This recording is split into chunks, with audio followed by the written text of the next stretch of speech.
يعطيكم العافية. اليوم وصفتنا البراونيز الهشة والسهلة. مندوب الشوكولاتة والزبدة بحمام مائي. بعدها منجيب الزبدة، طبعا لازم تكون درجة حرارة الغرفة، بتحطوا تقريبا 175 جرام. عندي الشوكولاتة الداكنة والعادية، أنا حبيت أمكس بينهم حسب انتو شو بتحبوا شو بتفضلوا. ممكن تحطوا دارك، ممكن تحطوا شوكولاتة عادية. طبعا الشوكولاتة أنا حطيت 170 جرام.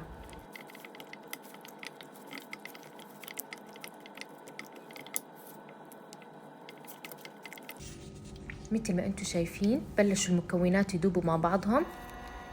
بدي أضلني أحرك فيهم حتى أتأكد إنه المكونات ذابوا مع بعضهم وتمازجوا مع بعضهم.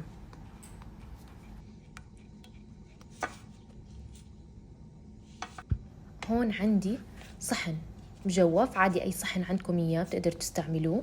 عندي بيضتين وصفار بيضة بدرجة حرارة الغرفة.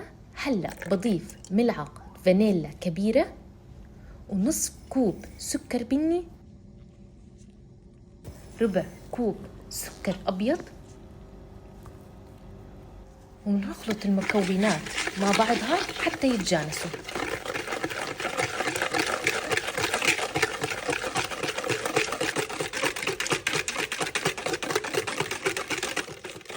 نخلط المكونات كتير منيح حتى نتأكد إنه السكر داب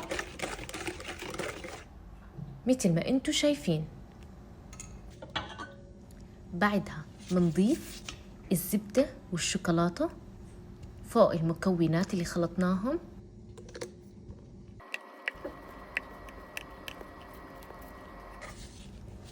وبنخلطهم حتى نتأكد إن المكونات تجانسوا مع بعضهم.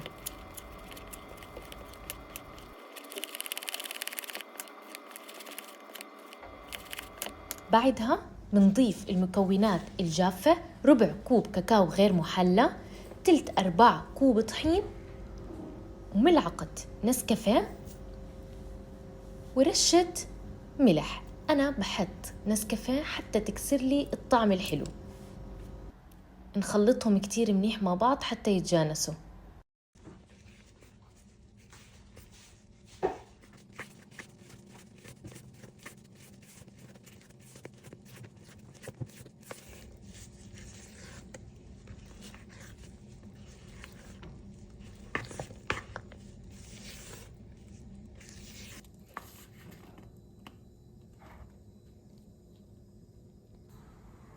بعدين يا جماعة بجيب قالب مثل ما انتم شايفين بهذا الشكل. بجيب ورق الزبدة بعمل هيك بإيدي. هذا الاشي بسهلني اني افرد الخليط.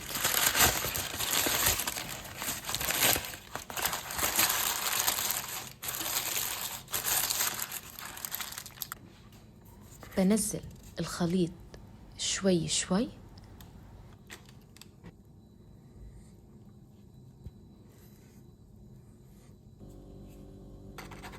وبكون مسخن الغاز مسبقا على درجة حرارة 180.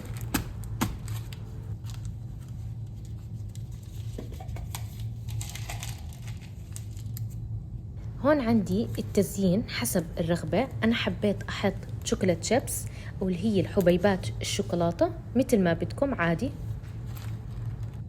ناخد الخليط بحطه على الرف الوسطاني. طبعا أنا بكون مشغل الغاز من الأسفل، درجة حرارة 180 لمدة 25 دقيقة.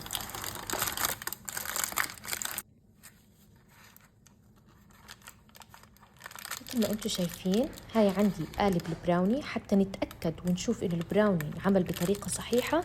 مثل ما باين عندي القشور باينة.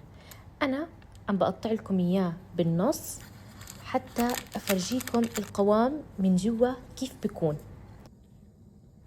أنا ولادي بحبوا طريقة البراوني تكون من جوا طرية ودايبة. فيكم إذا أنتم بتحبوا طريقة البراوني من جوا متماسكة تحطوا شوكولاتة 150 جرام. طبعا ما بوصف لكم الطعم قديه بشهي وهش وطرية، جد شي بشهي ولا أطيب. طلعوا لي يا جماعة على منظر هالبراونيز، جد شي بشهي. أقطع لكم إياها من جميع الجوانب حتى أفرجيكم إياها، ولا أروع ولا أسهل. بتمنى تكون عجبتكم الوصفة وحبيتوها وكانت سهلة بالنسبة لكم. اعملوا لي سبسكرايب وتعليقات حلوة. مع السلامة، بشوفكم في فيديو جديد.